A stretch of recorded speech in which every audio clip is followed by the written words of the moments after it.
Sortir la France du piège du narcotrafic. L'impact du narcotrafic sur la France a explosé au cours de la dernière décennie.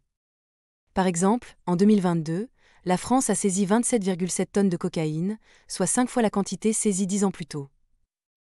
Quels sont, au vu de ces évolutions, les moyens de lutte les plus efficaces, les plus opérationnels et les plus pertinents pour combattre le narcotrafic? Afin de répondre à cette interrogation, une commission d'enquête sur le narcotrafic a été créée. Puis, le 12 juillet 2024, à la suite de leur rapport, le président de la commission d'enquête, Jérôme Durin, et le rapporteur, Étienne Blanc, ont soumis une proposition de loi visant à prendre des mesures pour remédier au narcotrafic en France. Ils ont formulé 35 propositions répondant à 3 axes de réforme majeurs. Faire preuve de lucidité sur la nature du narcotrafic et le traiter, frapper le haut du spectre, et ne plus limiter la lutte à des opérations d'ordre public de type place nette. Enfin, structurer l'action des services en charge de la lutte contre le trafic de drogue.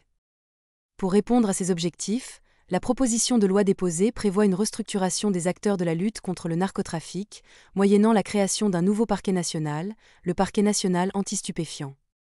Celui-ci serait doté d'une compétence exclusive sur les affaires criminelles et d'une compétence d'attribution en matière correctionnelle.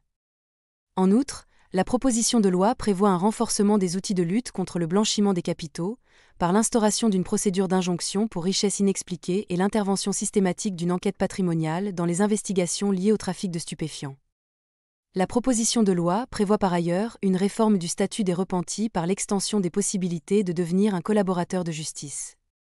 Parallèlement, le texte entend clarifier le statut des informateurs et de leurs traitants, gage d'une plus grande sécurité juridique pour les officiers de police judiciaire qui sont au contact des indiques, dont l'apport est déterminant dans la lutte contre le narcotrafic. Pour en savoir plus, rendez-vous sur le site internet du Sénat.